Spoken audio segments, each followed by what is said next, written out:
All right, and welcome back to the GSMC Wrestling Laureate podcast brought to you by the GSMC Sports Network. I'm your host, Eric Rodriguez, here every Monday through Friday, 8 p.m. Pacific time, 11 p.m. Eastern time. Here to talk about everything in terms of the world of professional wrestling, all the action inside and out, all the backstage curtain drama. We also talk about superstar injury updates, also inactive statuses. We talk about, contracts, negotiate. Sorry, excuse me. I just ate negotiations, extensions, also, new superstar signings that, obviously are signed, behind the curtain. But here at the GSMC Sports Network, you can find out how those contracts are exactly, the way it is. So make sure you tune into the show. All right, just kind of reflect on what we talked about right quick.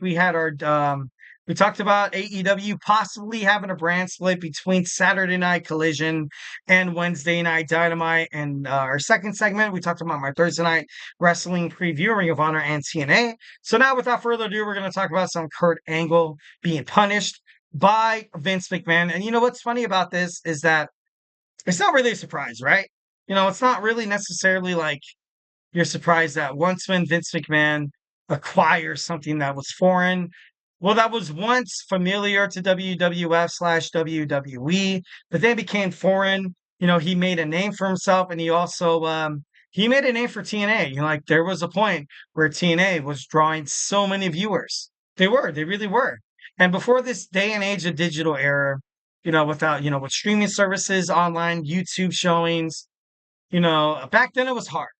Back then, for a wrestling promotion to be very, very successful, it was tough. It was hard. No, obviously that's why Dixie Carter, they partnered up with Panda Energy, obviously her father's business. But once when she dipped, obviously that's where the money went as well. After that, it kind of went down under. You had Hulk Hogan and Eric Bischoff, who drove WCW to the ground. Ultimately, did the same for TNA Impact. But Kurt Angle, when he made his way back to WWE, I was happy, but once again, I was a little, I, w- I, I, w- not troubled. That's not the right word. Worried, maybe, was a little, uh, I guess worried would be the right question because I'm like, okay, you're gonna come back to WWE, and guess what? They're gonna bury you, and that's exactly what Vince McMahon did.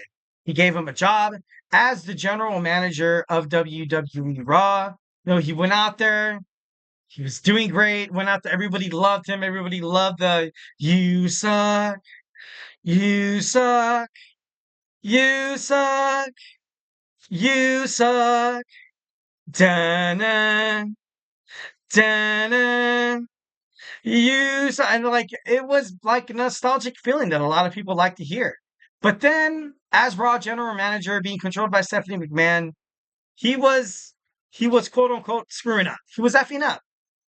So then they put him in a match where you have him team up with the Shield. Obviously, Roman Reigns couldn't really partake in that match due to everything that happened. He was teaming up with the Shield where he was a complete dork. He was so silly that from the naked eye, from a wrestling fan's perspective, you're like, dude, that's so freaking cool, dude. Kurt Angle for the Shield. But backstage, Pat Patterson, a lot of WWE creative probably laughed at him.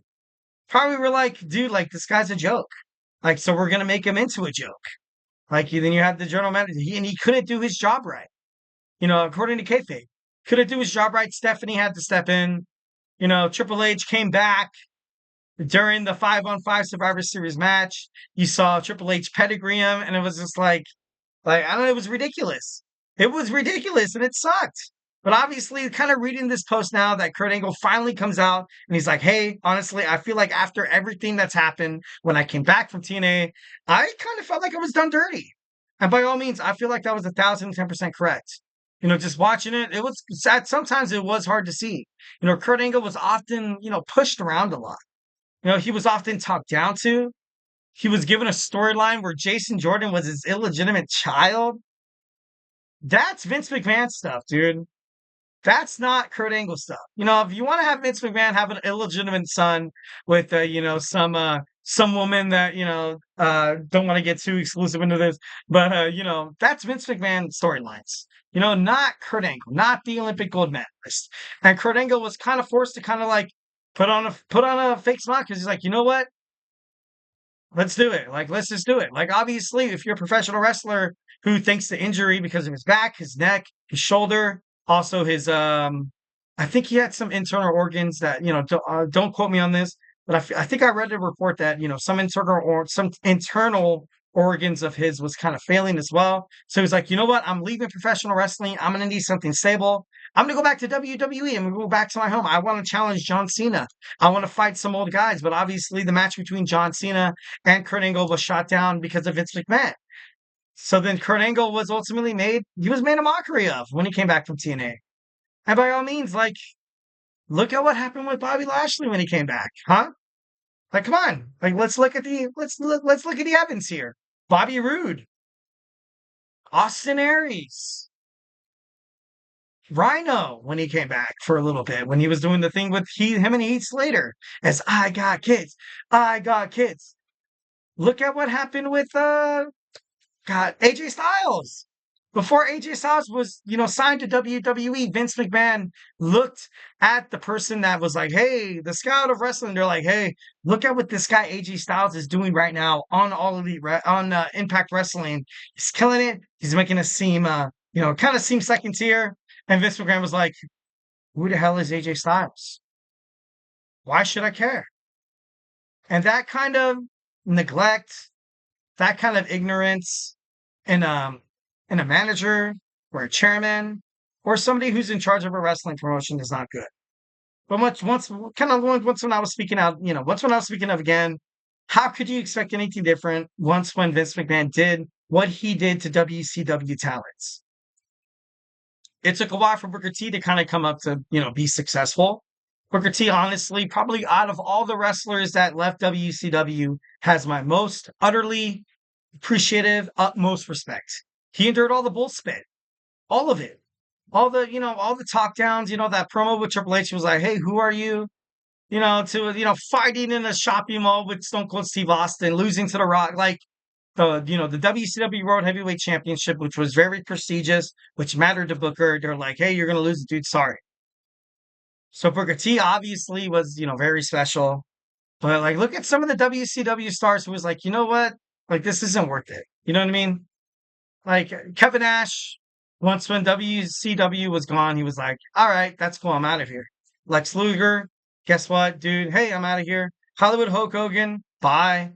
Sting out of all people even said it in an interview after he made his debut in WWE was like, you know what? I did not join WWF/WWE was because he saw how everybody was just being treated like crap. Chuck Palumbo was forced into a tag team with Billy Gunn where he was, portrayed as a metrosexual, which isn't bad. Like, I'm not trying to paint that as a negative narrative at all. You know what I mean? DDP came back. DDP, Diamond Dallas Page, bang, the Diamond Cutter, one of the most prestigious wrestlers in WCW, former WCW World Heavyweight Champion, is going to be, guess what? A stalker to The Undertaker's wife. Is that the best storyline you have for him? That's crazy. That's crazy. And once again, that just shows how, Vince McMahon treated a lot of the new talent that came from WCW. But once when Kurt Angle left the WWE, he did not leave under good circumstances. And when he came back after, making it big in TNA, Vince McMahon punished him with this whole Jason Jordan illegitimate son narrative.